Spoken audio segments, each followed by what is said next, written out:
بسم اللہ الرحمن الرحیم۔ السلام علیکم۔ یہ قصہ ان لوگوں کا ہے جو حضرت داؤد علیہ السلام کے زمانے میں بنی اسرائیل کے ایک خوبصورت ساحلی علاقے میں رہتے تھے۔ ان کا شہر سمندر کے کنارے آباد تھا، پانی شفاف، فضا پاکیزہ اور ماحول پرسکون تھا۔ اللہ تعالیٰ نے ان لوگوں کو بے پناہ نعمتیں عطا کی تھیں، کشادہ رزق، علم، صحت اور ایمان کی روشنی۔ اللہ تعالیٰ نے حضرت داؤد علیہ السلام کے ذریعے اپنے بندوں کو ایک خاص حکم دیا تھا: تم ہفتے کے دن کوئی دنیاوی کام نہیں کرو گے، نہ شکار، نہ تجارت، نہ محنت، صرف عبادت، ذکر اور روح کی صفائی کا دن۔ ابتدا میں سب نے اللہ کے حکم کی اطاعت کی۔ ہر ہفتے وہ دن عبادت کے لیے محسوس کرتے۔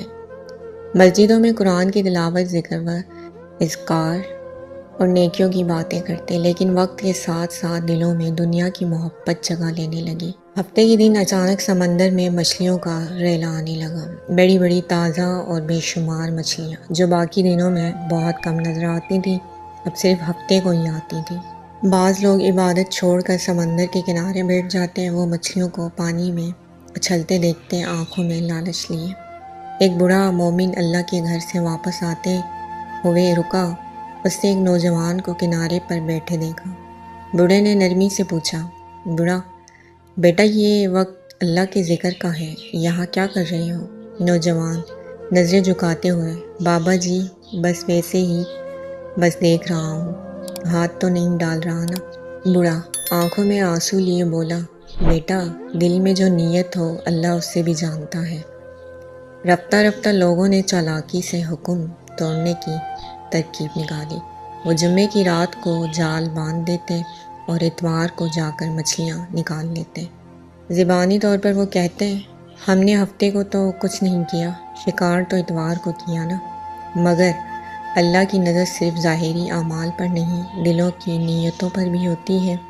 سچ بولنے والے، خاموش رہنے والے، نافرمان بستی کے لوگ 3 گروپوں میں تقسیم ہو گئے: فرما بردار جو ہر حال میں اللہ کے حکم پر قائم رہے، خاموش جو خود تو نافرمانی نہیں کرتے تھے لیکن بولتے بھی نہیں تھے، نافرمان جنہوں نے کھلم کھلا شکار کیا اور دوسروں کو بھی دعوت دی۔ فرما بردار لوگ روتے، تنبیہ کرتے، سمجھتے۔ ایک نیک شخص چیخ کر: تم لوگ اللہ سے کیسی چالاکی کر رہے ہو، کیا تم سمجھتے ہو کہ وہ دیکھ نہیں رہا؟ مگر نافرمان لوگ ہنستے، مذاق اڑاتے اور کہتے: ایک فاسق، اگر اللہ کو غصہ آتا تو ہمیں ابھی سزا دیتا، دیکھو ہم نے تو خوب شکار کیا ہے۔ اللہ کا فیصلہ۔ رات آئی، ایک عام رات لگتی تھی، آسمان پر ستارے جھلک رہے تھے، ہواؤں میں سکون تھا۔ مگر صبح جب سورج نکلا تو زمین پر قیامت برپا ہو چکی تھی۔ جن گھروں میں ہنسی کی آوازیں گونجا کرتی تھیں، وہاں اب چیخ و پکار تھی۔ لوگ اپنے عزیزوں کو دیکھ رہے تھے، مگر وہ اب انسان نہ تھے بلکہ بندر بن چکے تھے۔ چہرے، جسم، آواز سب بدل گئے تھے، صرف آنکھیں انسانوں جیسی تھیں، جس میں خوف، شرمندگی اور بے بسی نظر آتی تھی۔ بندر باقی لوگوں کے بیچ رہے، بولنا چاہتے تھے مگر بول نہیں سکتے تھے، ہاتھ چھوڑتے، اشارے کرتے، روتے، مگر اب توبہ کا وقت گزر چکا تھا۔ پھر تیسرے دن وہ سب مر گئے۔ اللہ تعالیٰ نے اپنی کتاب میں فرمایا: تو ہم نے ان سے کہا، بندر بن جاؤ، ذلیل و خوار۔ یہ قصہ قیامت تک کے لیے عبرت کا نشان ہے، ہمیں سکھاتا ہے دین کے احکام کے ساتھ چالاکی نہیں چلتی۔